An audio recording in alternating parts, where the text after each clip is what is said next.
Puji nama Tuhan, kita telah menyelesaikan pembahasan kita dalam Ester pasal 7, 8, 9, dan 10. Dan saya percaya ini bukan karena kuat dan gagahnya kita, namun karena kasih karunia Tuhan yang terus kita nikmati dalam kehidupan kita sehari-hari. Namun sebelum kita merenungkan kebenaran firman Tuhan pada pagi hari ini, ada baiknya kita berdoa dulu. Mari kita satu hati kita berdoa. Segala puji syukur kami panjatkan di hadapan-Mu. Terima kasih buat waktu, buat kesempatan, kesehatan yang kami selalu nikmati Tuhan.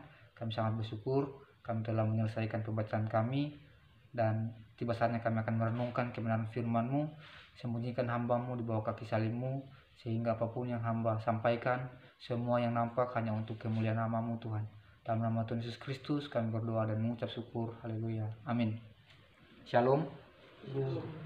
Puji nama Tuhan, kita telah menyelesaikan kitab Ester pada pagi hari ini, dan di sini kita tidak akan merenungkan hanya dari pasal yang kita telah baca 7, 8, 9, dan 10, namun kita akan melihat keseluruhan dari kitab Ester karena kita juga telah menyelesaikannya. Karena kitab Ester ini dari pasal yang pertama hingga pasal yang ke-10 adalah sebuah cerita yang tidak bisa dipisahkan. Kitab Ester sendiri adalah kitab yang unik ya teman-teman, bahkan bagi saya paling unik kitab Ester ini. Dan kitab Ester ini berbicara tentang kisah bangsa Israel yang terjadi kurang lebih 100 tahun setelah pengasingan di Babel.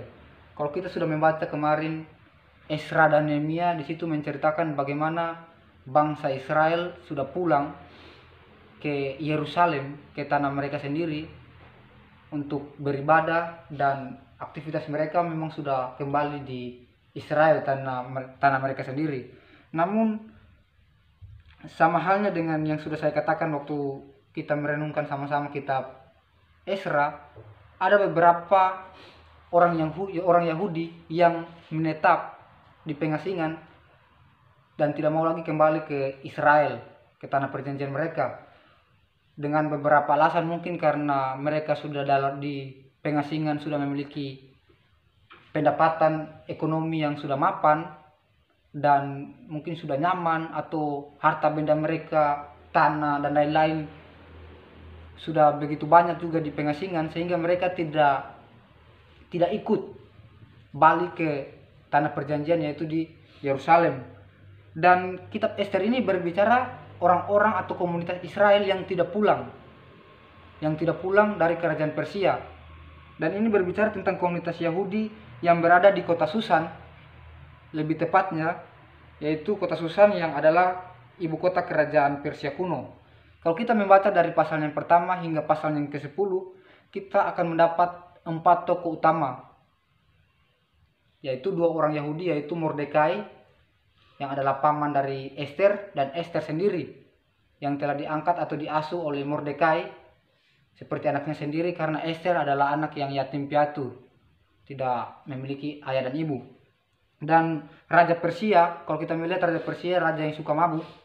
Dan juga Haman adalah pejabat dari Persia, namun dia memiliki hati yang sangat busuk atau licik. Seperti halnya yang sudah saya katakan tadi, bahwa kitab Ester adalah kitab yang paling unik. Fakta menarik tentang kitab Ester, di mana nama Tuhan tidak pernah disebutkan. Kenapa saya mengatakan ini hal yang menarik? Bukankah Alkitab menceritakan tentang Tuhan?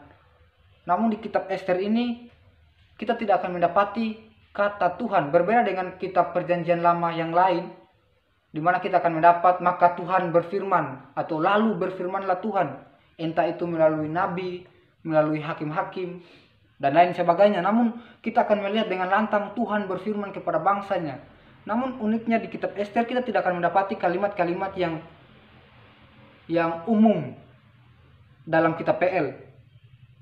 Fakta menarik yang kedua, karena nama Tuhan tidak pernah disebutkan, maka kitab ini akan menantang kita sebagai orang percaya. Dalam hal ini kita sebagai mahasiswa teologi menantang untuk mencari keterlibatan Tuhan dalam kitab Ester. Dan kita akan melihat ada kisah yang ironis, yaitu pembalikan yang terjadi secara kebetulan, dalam tanda kutip terjadi secara kebetulan, karena kita tidak percaya apa yang kebetulan, namun Allah telah menetapkan semuanya. Namun seakan-akan terjadi secara kebetulan dan akan memaksa kita untuk melihat tujuan Tuhan di balik layar. Kita akan melihat bagaimana cara Tuhan bekerja di balik layar. Kalau kita melihat konser ya teman-teman, kita melihat konser yang begitu mewah, kita tidak akan mengenal siapa orang yang mendekorasi konser itu, panggung. Kita tidak akan melihat siapa yang menjadi lightingnya. Namun kita akan melihat orang yang tampil dalam konser tersebut, orang yang tampil di panggung. Nah, seakan-akan Allah bekerja di balik layar itu, dan yang menjadi peranan itu adalah Mordekai dan Ester. Kalau kita melihat cerita singkat dari kitab Ester ini, pasal yang pertama diawali dengan kisah Raja Persia yang mengadakan perjamuan besar selama 180 hari dengan tujuan memamerkan kebesaran dan kemewahan kerajaannya dan hidupnya. Kita bisa melihat dalam pasal 1 ayat yang keempat. Dan di hari yang terakhir, raja mabuk besar dan dia meminta Ratu Wasti ya, yang adalah istrinya pada saat itu, untuk datang ke perjamuan itu dan memamerkan atau mempromosikan kecantikannya. Namun hal itu ditolak oleh Ratu Wasti. Karena hal itu, maka raja ini marah dalam kemabukannya. Teman-teman bisa bayangkan ya, kalau saya bilang marah dalam kemabukannya, sudah marah, mabuk lagi. Ya, tidak ada lagi pikiran untuk memikir panjang ketika melihat suatu masalah. Dia marah dalam kemabukannya sehingga dia menurunkan tata Ratu Wasti ini. Dan dia membuat ketetapan yang konyol ya, ketetapan yang konyol di mana semua laki-laki orang Persia harus menjadi tuan atas seluruh isi rumahnya. Dan kalau kita melihat pasal yang kedua, di situ raja telah sadar dari amarahnya, sadar dari kemabukannya, sehingga ia merindukan sosok seorang ratu. Dia merindukan sosok seorang ratu, sehingga dia membuat kontes kecantikan dengan tujuan untuk mencari ratu yang baru. Dan disinilah kita akan diperkenalkan dengan dua tokoh Yahudi, yaitu Mordekai dan Ester.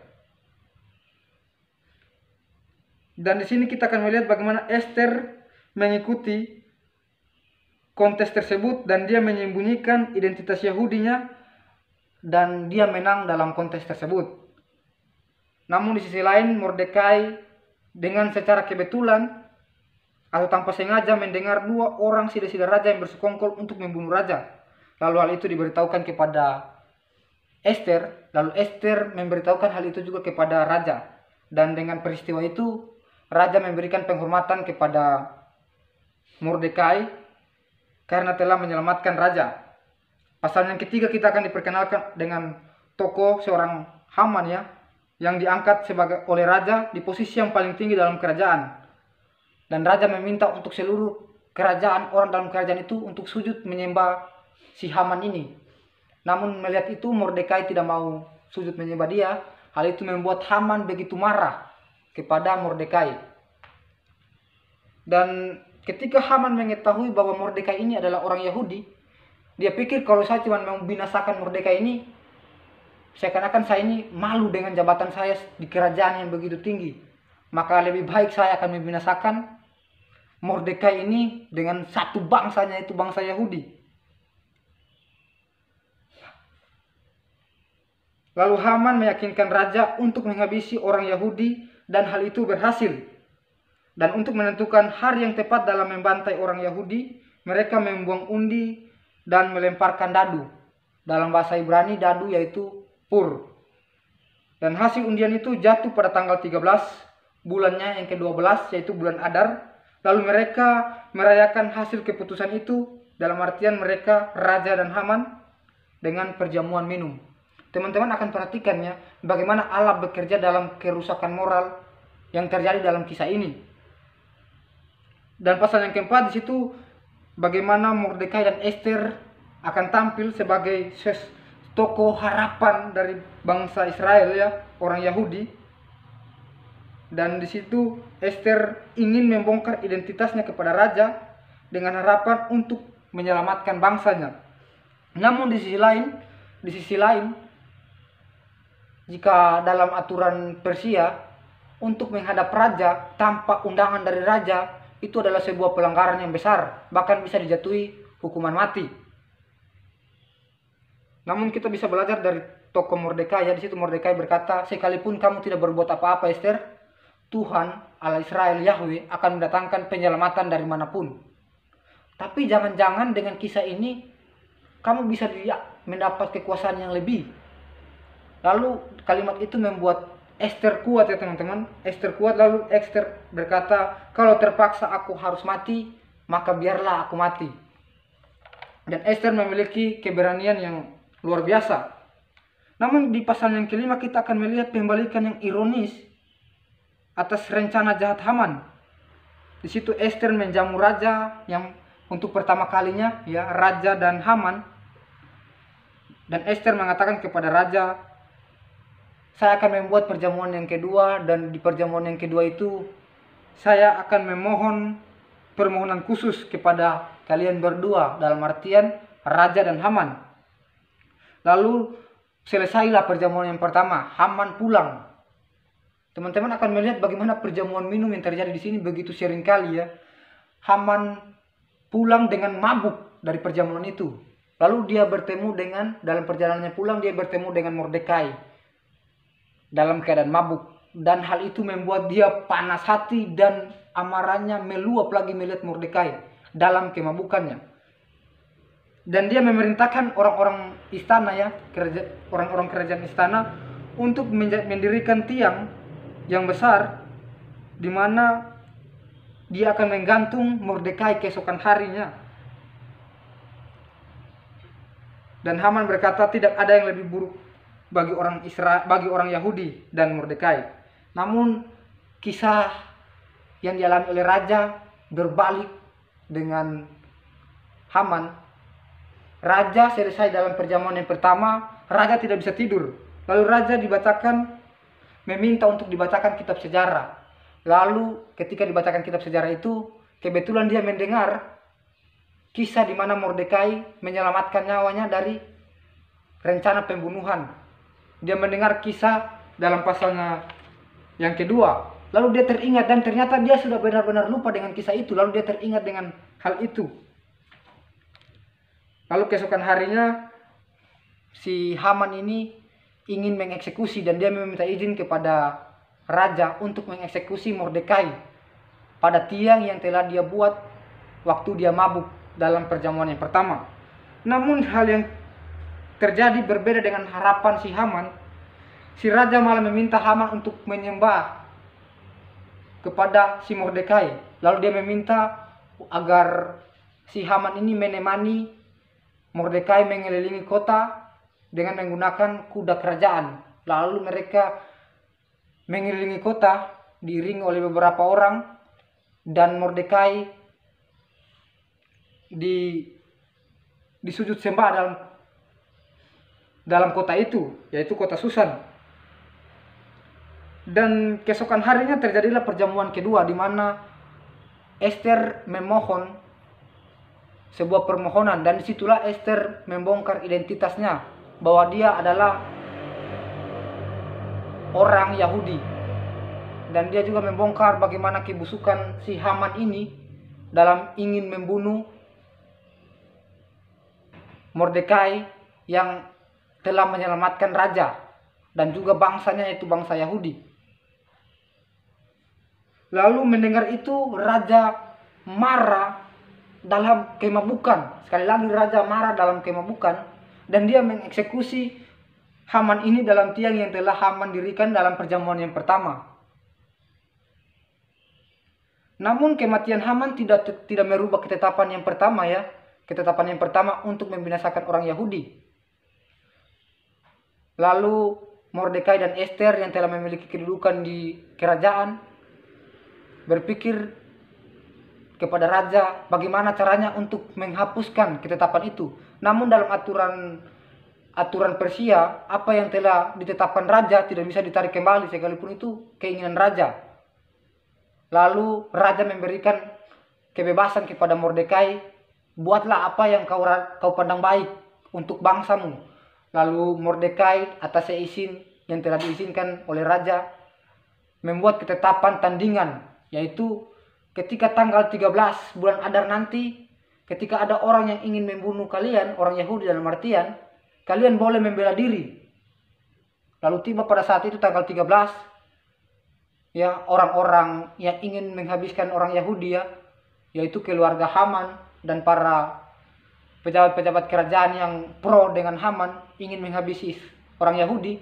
Namun orang Yahudi memiliki perlawanan, bahkan orang Yahudi mendapat bantuan karena si Mordekai dan Ester ini telah memiliki kedudukan di kerajaan.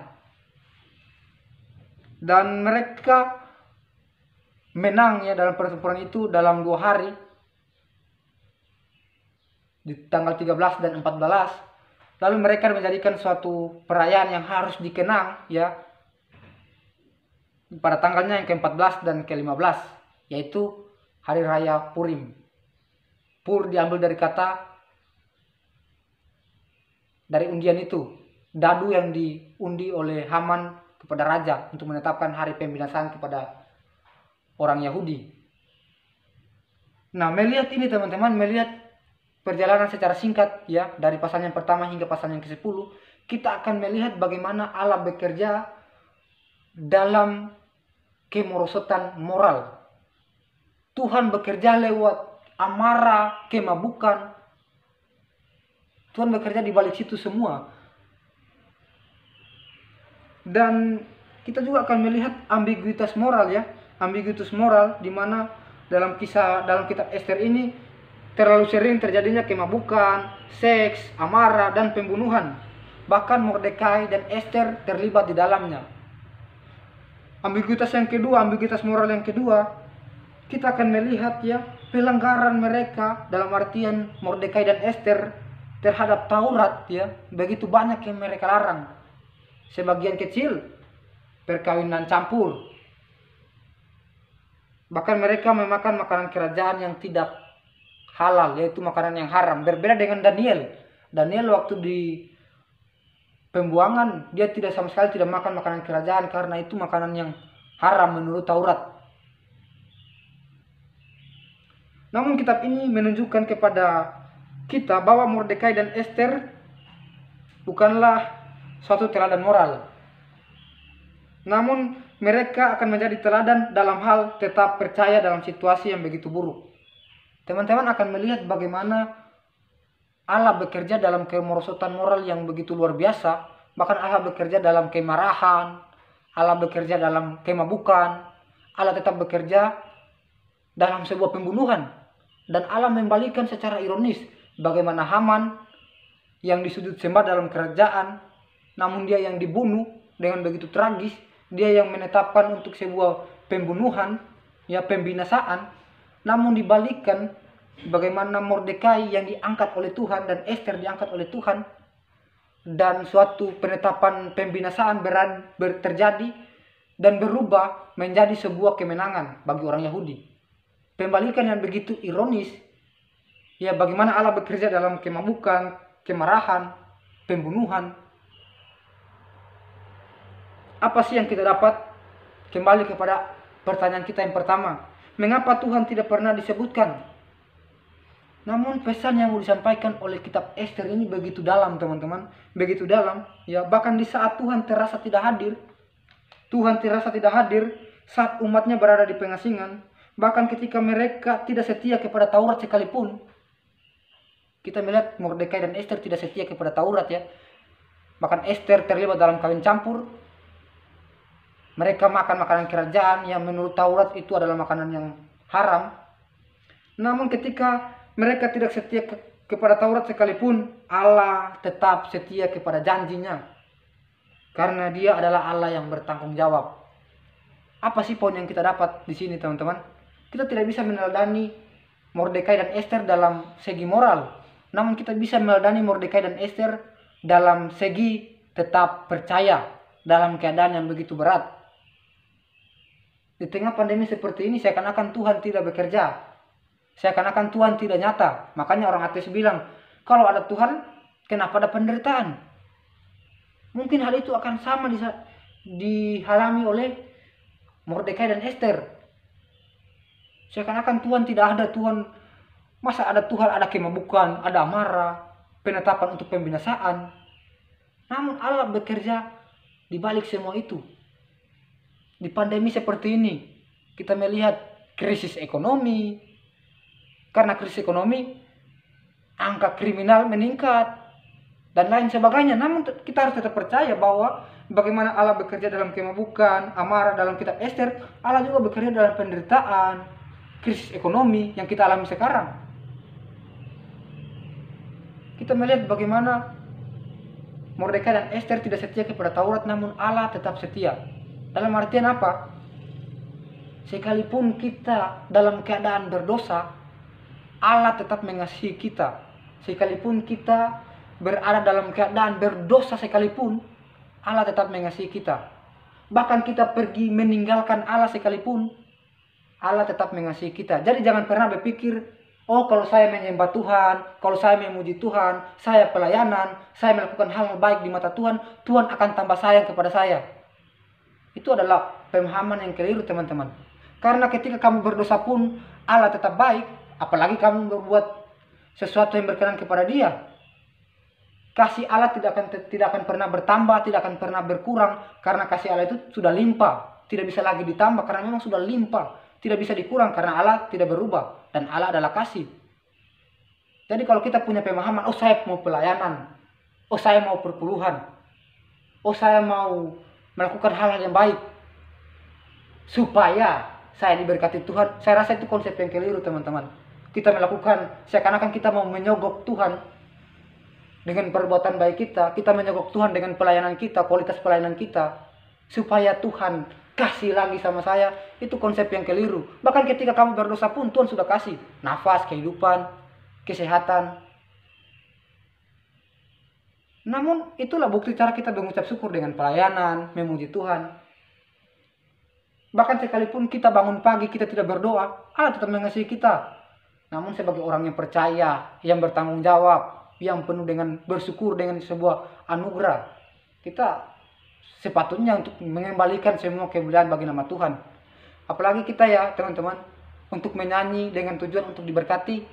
Kalau bagi saya kita menyanyi dengan tujuan untuk diberkati ya. Menyanyi dalam artian memuji Tuhan untuk diberkati. Tidak ada bedanya kita dengan orang yang main gitar di pinggir jalan di lampu merah. Habis menyanyi minta, habis menyanyi minta. Kalau kita dengan tujuan seperti itu ya, pelayanan, kita memuji Tuhan supaya diberkati Tuhan, dengan iming-iming minta Tuhan, kita sebenarnya tampil seperti pengamen rohani, menyanyi di pinggir jalan ya, habis menyanyi minta disawer. Bahkan teman-teman, sekalipun kita tidak memuji Tuhan, kita tidak menyembah Tuhan, tidak memuliakan Tuhan, Allah tidak pernah bergantung kepada penciptaannya, namun kita lah yang bergantung kepada Allah. Sekalipun kita tidak memuji Tuhan, kita tidak memuliakan Tuhan, Dia sudah terpuji dari sononya, Dia sudah mulia dari sananya. Jadi jangan pernah dengan menganggap bahwa dengan pujian penyembahan saya, dengan pelayanan saya, kemuliaan Tuhan akan ditambahkan. Oh tidak teman-teman, karena Allah tidak pernah bergantung kepada ciptaannya. Namun kita sebagai pencipta yang sadar bahwa kita hidup penuh ketergantungan kepada Allah, akan terus memuji dan memuliakan dalam seluruh aspek kehidupan kita. Kitab Ester mengajarkan begitu banyak hal teman-teman, begitu banyak hal. Sekalipun kita tidak setia, Allah adalah setia. Jadi jangan pernah menyogok Tuhan dengan pelayanan kita. Jangan pernah menyogok Tuhan dengan pujian penyembahan kita, supaya Tuhan tambah sayang, karena Tuhan sudah sayang sama kita. Tidak bisa lagi ditambah oleh Tuhan, tidak bisa lagi dikurang oleh Tuhan, karena Dia Allah yang tidak berubah, karena tidak bisa ditambah, karena memang sudah limpah cinta kasih-Nya kepada kita. Ayo koreksi, apa sih selama ini yang menjadi tujuan pelayanan kita? Apa sih yang selama ini menjadi pusat pujian penyembahan kita? Apakah kita masih berpikir supaya Tuhan tambah sayang sama kita, supaya kita makin diberkati? Kalau dengan tujuan-tujuan seperti itu, maaf kata kita tampil seperti seorang pengamen rohani. Habis menyanyi, mana? Habis menyanyi, mana Tuhan? Mungkin ini saja yang saya dapat sampaikan, pesan yang ingin saya sampaikan dari kitab Ester. Selebihnya teman-teman bisa mempelajarinya lebih lagi karena saya rasa teman-teman punya cara pandang lain dari kitab Ester. Namun inilah yang saya dapati. Saya telah membaca semua, mengulang ya teman-teman, kemarin dari pasal yang pertama hingga pasal yang ke-10 saya baca ulang-ulang, dan saya mendapat makna yang luar biasa ini. Sekalipun Mordekai dan Ester tidak setia kepada Taurat, namun Allah tetap setia kepada janjinya terhadap umat pilihannya. Sekian dari saya, Tuhan Yesus memberkati. Sebelum itu kita berdoa. Terima kasih Tuhan Yesus, terima kasih buat waktu dan kesempatan. Terima kasih buat Roh Kudus telah beracara dalam pemberitaan firman pada pagi hari ini. Kiranya nama-Mu terus dipermuliakan. Kau yang Allah Roh Kudus yang telah memberikan kekuatan dalam penyampaian firman Tuhan ini, Allah Roh Kudus juga yang akan menjadi penguat dalam kita menghidupi firman Tuhan pada pagi hari ini. Segala kemuliaan hanya bagi nama-Mu. Dalam nama Tuhan Yesus Kristus kami telah berdoa dan mengucap syukur. Haleluya. Amin. Waktu selanjutnya saya berikan kepada teman yang bertugas selanjutnya. Tuhan Yesus memberkati.